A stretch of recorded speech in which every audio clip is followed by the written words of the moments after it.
ឯតាមមូលដ្ឋានទិន្នន័យហិរញ្ញប្បទានសហប្រតិបត្តិការអភិវឌ្ឍផ្លូវការហៅកាត់ថា ODA នៅកម្ពុជាបានបង្ហាញនៅចំណុចចន្លោះប្រហោងមួយចំនួនចំពោះការផ្តល់ព័ត៌មានទៅដល់ប្រជាពលរដ្ឋកម្ពុជា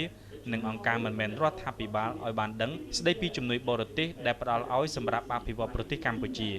ទិន្នន័យនេះត្រូវបានចូលរួមរកឃើញដោយមជ្ឈដ្ឋានក្រុមការងារអ្នកស្រាវជ្រាវអង្គការមិនមែនរដ្ឋាភិបាលតាមវិស័យនិងក្រុមដៃគូអភិវឌ្ឍជាដើមលោកទឹកវណ្ណរានាយកប្រតិបត្តិរងរបស់អង្គការមិនមែនរដ្ឋាភិបាលស្ដីពីកម្ពុជាហៅកាត់ថា NGO Forum បានបញ្ជាក់ប្រាប់ក្រុមនាយកព័ត៌មាននៅព្រឹកថ្ងៃអង្គារនេះថាជំនួយមួយចំនួនបានមិនតាន់បានកត់ត្រាឲ្យបានច្បាស់លាស់ចូលក្នុងប្រព័ន្ធទិន្នន័យដូចជាជំនួយថ្មីមកពីប្រទេសចិនប្រទេសកូរ៉េហើយនិងកូរ៉េខាងត្បូងហើយនិងប្រទេសឥណ្ឌាជាដើមដែលតម្រូវឲ្យអ្នកស្រាវជ្រាវគាត់ធ្វើការស្នើមានការកត់ត្រាបញ្ចូលក្នុងទិន្នន័យឬមួយក៏បញ្ចេញព័ត៌មានហ្នឹងបាទឲ្យបានគ្រប់គ្រាន់ដើម្បីឲ្យសាធារណជនលោកក៏បានជ្រាបបានដឹងបាទហើយនឹងបានចូលរួមត្រួតពិនិត្យតាមដានទាំងអស់គ្នាលោកបន្ថែមថាដូច្នេះការជួបជុំគ្នារបស់ក្រុមការងារពាក់ព័ន្ធដែលបានលើកឡើងនៅក្តីកង្វល់មួយចំនួននៃចំណុចខ្វះខាតនាពេលនេះនឹងក្លាយជាសារមួយយ៉ាងសំខាន់ជូនទៅដល់រដ្ឋាភិបាលកម្ពុជាក៏ដូចជាដៃគូអភិវឌ្ឍបានដឹងដោយលោករំពឹងថារដ្ឋាភិបាលកម្ពុជានិងដៃគូពាក់ព័ន្ធទាំងអស់នឹងគិតគូរដោះស្រាយពីបញ្ហានេះឲ្យបានឆាប់តាមដែលអាចធ្វើទៅបានមានការសង្ឃឹមថាស្ថាប័នពាក់ព័ន្ធនៅក្នុងរាជរដ្ឋាភិបាលហើយដៃគូអភិវឌ្ឍហើយនឹងអង្គការសង្គមស៊ីវិលនានាដែលធ្វើការពាក់ព័ន្ធទាក់ទងជំនួយហ្នឹងក៏នឹងយកអនុសាសន៍របស់អ្នកសិក្សាស្រាវជ្រាវហ្នឹងយកធ្វើការត្រួតពិនិត្យពិចារណាហើយក៏អាចធ្វើឲ្យមានភាពប្រសើរឡើងពីព្រោះការស្រាវជ្រាវនេះគឺធ្វើឡើងដោយអ្នកឯករាជ្យ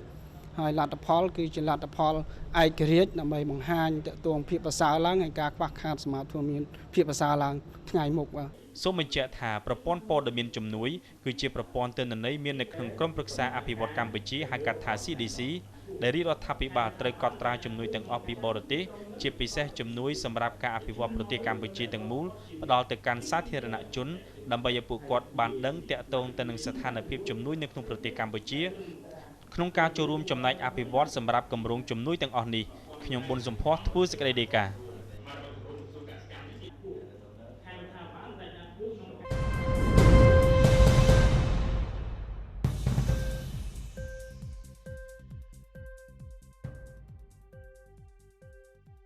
ជាទៅប្រើលុយអត់មានប្រយោជន៍ដែរអញ្ចឹងបានមានយកចំណុចទី2គឺសំខាន់ណាស់តើ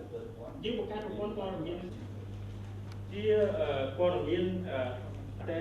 ដំណើរការទៅលើប្រព័ន្ធតែម្ដងបាទខាងថាបានតែថាគូក្នុងការចំណាយខាងក្រុមនៅវិញ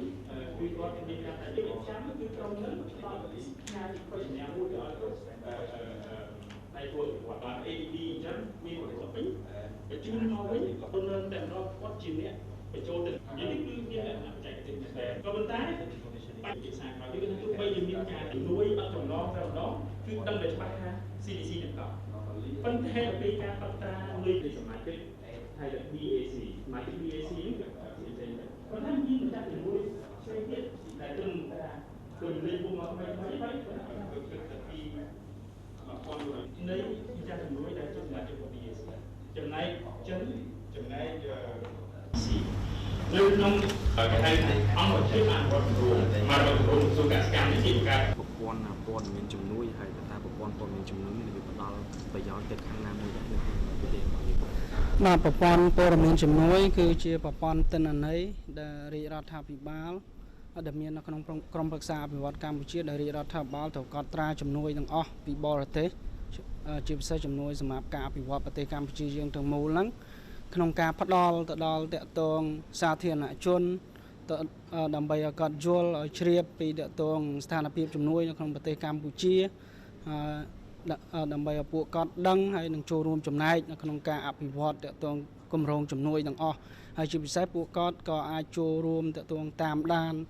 ជំនួយទាំងអស់ដែលកំពុងតែធ្វើការអភិវឌ្ឍប្រទេសកម្ពុជាព្រោះប្រជាពលរដ្ឋម្នាក់គាត់ជាចំណែកនៃជំនួយទាំងហ្នឹងហើយគាត់ជាអ្នកត្រួតពិនិត្យពីព្រោះគាត់មានកាតព្វកិច្ចក្នុងការបង់ពន្ធជូនរដ្ឋក្នុងការតាក់ទងសងបំណុលទៅតាក់ទងជំនួយទាំងអស់ហ្នឹងផងដែរចង់និយាយថាមូលហេតុសំខាន់ដែលមានការជួបជុំនៅថ្ងៃហ្នឹងចង់និយាយថាដោយសារតែការរកឃើញភាពមិនប្រក្រតីនៅក្នុងណាមួយដែលយើង បានរកឃើញឬក៏យ៉ាងម៉េចគ្រាន់តែជាការជួបជុំជាសាមញ្ញទូទៅមួយទេ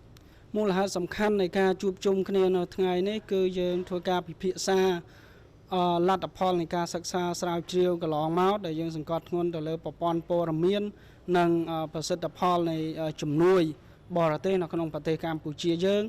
ហើយយើងនឹងបង្ហាញថាអ្វីខ្លះដែលរាជរដ្ឋាភិបាលដៃគូអភិវឌ្ឍន៍ហើយនិងអ្នកពាក់ព័ន្ធដែលគាត់បានធ្វើល្អកន្លងមកទាក់ទងផ្នែកនៃការកត់ត្រាជំនួយហើយការប្រើប្រាស់ទាក់ទងជំនួយហ្នឹងហើយជាពិសេសទាក់ទងប្រព័ន្ធនៃការគ្រប់គ្រងជំនួយហើយទន្ទឹមហ្នឹងយើងអ្នកស្រាវជ្រាវរបស់យើងខ្ញុំក៏នឹងបង្ហាញអំពីទាក់ទងកង្វះខាតមួយចំនួនជាពិសេសទាក់ទងលំហូរព័ត៌មាននៃជំនួយដល់សាធារណជនដើម្បីឲ្យអ្នកពាក់ព័ន្ធទាំងអស់ក៏បានជ្រាបក៏បានដឹងហើយក៏យកចំណុចខ្វះខាតទាំងហ្នឹងដើម្បីធ្វើឲ្យមានភាពប្រសើរឡើងក្នុងការឆ្លើយតបទៅដល់តម្រូវការទាក់ទងនៃការប្រើប្រាស់ជំនួយហើយការកត់ត្រាជំនួយហើយជាពិសេសឆ្លើយតបទៅនឹងប្រជាពលរដ្ឋផងដែរកន្លងមកធ្លាប់បានបញ្ជូនទិន្នន័យទាំងអស់នេះទៅកាន់ក្រុមប្រឹក្សាអភិវឌ្ឍជាតិ CDC នេះប្រហែលដងទេឬក៏មិនទាន់បានបញ្ជូនទេហើយបងគិតថាបន្ទាប់ពីកិច្ចប្រជុំពិភាក្សានេះទៅថាតើនឹងត្រូវបញ្ជូនរបាយការណ៍នេះទៅកាន់ CDC ដែរឬយ៉ាងម៉េចដែររបាយការណ៍នៃការធ្វើបទបង្ហាញនៅថ្ងៃនេះគឺជារបាយការណ៍ដែលអ្នកស្រាវជ្រាវគាត់បានធ្វើការពិភាក្សាជាមួយអ្នកពាក់ព័ន្ធទាំងអស់មានរាជរដ្ឋាភិបាលស្ថាប័នពាក់ព័ន្ធនៅក្នុងរាជរដ្ឋាភិបាលមានអង្គការសង្គមស៊ីវិលហើយនិងអ្នកពាក់ព័ន្ធនានានៅក្នុងជំនួយហ្នឹងហើយគាត់បានមកគឺគាត់ធ្វើបទបង្ហាញអញ្ចឹងមានន័យក្រុមអ្នកស្រាវជ្រាវយើងបានទៅជួបជាមួយនឹងស្ថាប័នពាក់ព័ន្ធផងរាជរដ្ឋាភិបាលហើយក្នុងការពិភាក្សារឿងហ្នឹងហើយលទ្ធផលនៃការស្រាវជ្រាវថ្ងៃនេះគឺជាសារដ៏សំខាន់មួយក្នុងការបញ្ជូនទៅដល់រាជរដ្ឋាភិបាលដៃគូអភិវឌ្ឍន៍ហើយអ្នកពាក់ព័ន្ធទាំងអស់ដើម្បីធ្វើការគិតគូរពិចារណាហើយធ្វើការឲ្យមានភាពប្រសើរឡើងនៅចំណុចខ្វះខាតមួយចំនួនដែលអ្នកស្រាវជ្រាវបានរកឃើញបាទបញ្ហាខ្វះខាតដែលរកឃើញនឹងមានអីខ្លះដែរបងអាចសង្ខេបតិចបានបញ្ហាខ្វះខាតដែលយើងរកដែលអ្នកស្រាវជ្រាវសង្កត់ធ្ងន់នោះគឺមានជំនួយមួយចំនួនបានមិនតាន់បានកត់ត្រាឲ្យបានច្បាស់លាស់ចូលក្នុងប្រព័ន្ធទិន្នន័យដូចជាជំនួយថ្មីមកពីប្រទេសចិនប្រទេសកូរ៉េហើយនិងកូរ៉េខាងត្បូងហើយនិងប្រទេសឥណ្ឌាជាដើមដែលតម្រូវឲ្យអ្នកស្រាវជ្រាវគាត់ធ្វើការស្នើឲ្យមានការកត់ត្រាបញ្ចូលនៅក្នុងទិន្នន័យឬមួយក៏បញ្ចេញព័ត៌មានហ្នឹងបាទឲ្យបានគ្រប់គ្រាន់ដើម្បីឲ្យសាធារណជនលោកក៏បានជ្រាបបានដឹងបាទហើយនឹងបានចូលរួមត្រួតពិនិត្យតាមដានទាំងអស់គ្នានៅក្នុងគម្រោងនៃការអភិវឌ្ឍកម្ចីទាំងអស់នោះជំនួយទាំងអស់នោះជាសំណួរចុងក្រោយរបស់ខ្ញុំទេរំពឹងគិតថាតើអ្វីដែលជាចំណុចខាតដែលការរកឃើញនេះអាចនឹងមានការទទួលស្គាល់ពីរដ្ឋាភិបាលទេពាក់ព័ន្ធនឹងបញ្ហានេះយើងមានការសង្ឃឹមថាស្ថាប័នពាក់ព័ន្ធនៅក្នុងរាជរដ្ឋាភិបាលហើយដៃគូអភិវឌ្ឍន៍ហើយនិងអង្គការសង្គមស៊ីវិល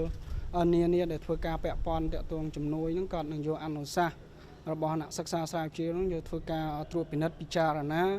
ហើយក៏អាចធ្វើឲ្យមានភាពប្រសើរឡើងពីព្រោះការស្រាវជ្រាវនេះគឺធ្វើឡើងដោយអ្នកឯករាជ្យហើយលទ្ធផលគឺជាលទ្ធផលឯករាជ្យដើម្បីបង្ហាញទាក់ទងភាពប្រសើរឡើងហើយការខ្វះខាតសម្រាប់ធ្វើមានភាពប្រសើរឡើងថ្ងៃមុខបាទបងបណ្ដាប្រទេសដែលជំនួយមកកម្ពុជាយើងផ្នែកកណ្ដោមានប្រទេសណាសំខាន់យើងសង្កេតឃើញទាក់ទងនៅក្នុងការផ្ដល់ជំនួយដល់អង្គការមិនមែនរដ្ឋាភិបាលនេះយើងឃើញមានមកពីសហគមន៍អឺរ៉ុបមានសហរដ្ឋអាមេរិកមានអូស្ត្រាលីហើយនិងប្រទេសផ្សេងទៀតដែលក៏បានដើរតួនាទីសំខាន់នៅក្នុងហ្នឹងនៅក្នុងចំណែកតូចតិចឬមួយក៏ច្រើនបាទយើងអាចបានប្រមាណបានថាក្នុងមួយឆ្នាំប្រទេសតែជាមួយយើងអាចបានប្រមាណបាយលុយប្រមាណនៅក្នុងរបាយការណ៍ដែលយើងរកឃើញហ្នឹងគឺអ្នកស្រាវជ្រាវរកឃើញថាមានលុយសរុបយើងមាននៃថវិកាជាតិឆ្នាំកន្លងមកឆ្នាំ2012មាន 2.7 លានដុល្លារហើយជំនួយដែលយើងបានមកនៅក្នុងហ្នឹងទិន្នន័យគេបញ្ជាក់ដល់ 62% នៃជំនួយសរុបបាទនៃថវិកាជាតិសរុបបាទបើនិយាយចំទៅការស្ដារនៅថ្ងៃនេះគឺបានន័យថាយើងនឹងធ្វើឲ្យមានលាភភាពក្នុងការផ្ដល់ជំនួយដើម្បីឲ្យជីវរដ្ឋជាចាស់មួយគាត់បានថាជួយបានប្រមាណ សិក្ខាសាលាថ្ងៃនេះគឺក្នុងគោលបំណងផ្សព្វផ្សាយលទ្ធផលដែលយើងស្រាវជ្រាវឃើញអំពីតកតងប្រព័ន្ធព័ត៌មាននៃជំនួយហើយប្រសិទ្ធផលនៃជំនួយកន្លងមកដែលរាជរដ្ឋាភិបាលលោកបានអនុវត្តដៃគូអភិវឌ្ឍបានអនុវត្តនៅពេលកន្លងមកអញ្ចឹងយើងចង់ផ្សព្វផ្សាយថាកន្លងមកយើងអនុវត្តមានភាពប្រសើរឡើងឯខ្លះតកតងនឹងប្រព័ន្ធព័ត៌មាននៃជំនួយតើប្រជាពលរដ្ឋកម្ពុជាក៏ទទួលបានព័ត៌មាននៃជំនួយទាំងអស់ទេដែលហូរចូលក្នុងប្រទេសកម្ពុជាហើយថាតើការអនុវត្តនឹងមានភាពល្អប្រសើរមិនមានការខ្វះខាតមិនហើយជាអនុសាសន៍រួមគឺយើងរកឃើញអនុសាសន៍រួមដើម្បីយើងដាក់ជូនទៅដល់រាជរដ្ឋាភិបាលដៃគូអភិវឌ្ឍហើយនិងអ្នកពាក់ព័ន្ធនានាដើម្បីធ្វើការពិចារណាធ្វើឲ្យមានភាពប្រសើរឡើងសម្រាប់ការគ្រប់គ្រងសម្រាប់ការផ្ដល់ទិន្នន័យនៃជំនួយនិងការអនុវត្តកម្មវិធីជំនួយ